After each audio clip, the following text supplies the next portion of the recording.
اللہ رب العزت نے سیدنا داؤد علیہ السلام سے وحی فرمائی اور اسے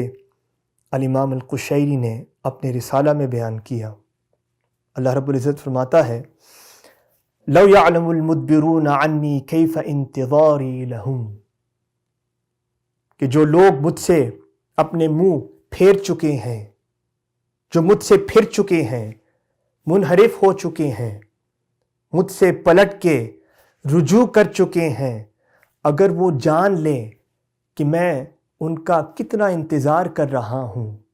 ان کے لیے کتنا منتظر ہوں، اور اگر وہ جان لیں وَرِفْقِي بِهِمْ کہ میں ان پر کتنی مہربانی کرنا چاہتا ہوں، کتنا کرم کرنا چاہتا ہوں، وَشَوْقِي إِلَىٰ تَرْكِ مَعَاصِيهِمْ لَمَاتُوا شَوْقًا، اور اگر وہ یہ جان لیں کہ ان کی ترک معصیت کا میں کتنا مشتاق ہوں، کتنا اشتیاق رکھتا ہوں، تو وہ یہ سن کر مر جائیں گے، ان کی موت واقع ہو جائے گی، ان کے جسم کے جوڑ منقطع ہو جائیں گے۔ اور یہ ان لوگوں کا حال ہے جو مجھ سے منہ پھیر چکے ہیں، جو مجھے چھوڑ چکے ہیں، جو میرے راستے سے منحرف ہو چکے ہیں۔ میں ان کے لیے بھی انتظار کر رہا ہوں کہ شاید وہ واپس پلٹ کر میری بارگاہ میں آ جائیں گے، وہ نیکی کے راستے پہ دوبارہ گامزن ہو جائیں گے، وہ حسنات کے راستے پر دوبارہ گامزن ہو جائیں گے، شاید سیئات کی وادیوں کو چھوڑ کے دوبارہ حسنات کی وادیوں میں داخل ہو جائیں گے۔ لہٰذا میں ان کا منتظر ہوں، ان کا انتظار کر رہا ہوں، ان پر مہربانی کرنا چاہتا ہوں، ان کا مشتاق ہوں۔ اللہ رب العزت نے حضرت داؤد سے فرمایا سوچیں، اگر یہ میرا ان لوگوں کے لیے ارادہ ہے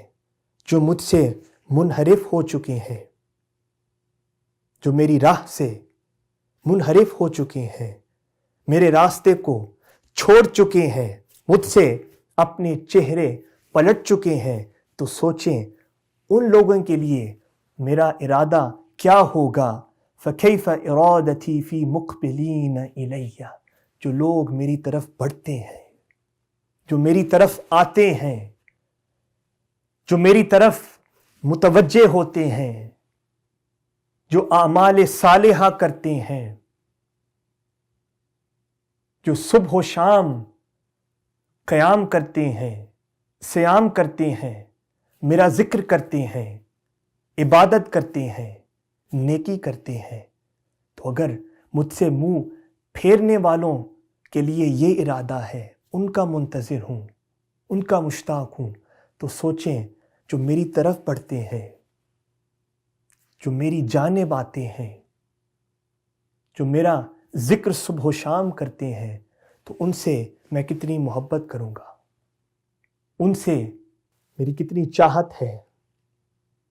ان کے لیے کتنا اشتیاق ہے، ان پر میں کتنا کرم کرنا چاہتا ہوں۔ عزیزان محترم، اللہ رب العزت کے رحمت کے دروازے کھلے ہیں، توبہ کے دروازے اس شب کھلے ہیں، مغفرت کے دروازے اس شب کھلے ہیں۔ تقاضا اس امر کا ہے کہ ہم اس دروازے میں داخل تو ہوں، اللہ رب العزت کی بارگاہ میں پیش تو ہوں، عاجزی و انکساری کے ساتھ پشیماں ہو کر اشک بہائے ہوئے اللہ رب العزت کی چوکھٹ پہ معافی تو مانگیں، توبہ تو کریں، اللہ رب العزت کی بارگاہ میں بخشش تو مانگیں۔ اللہ رب العزت اس شب عطا کر دینا چاہتا ہے۔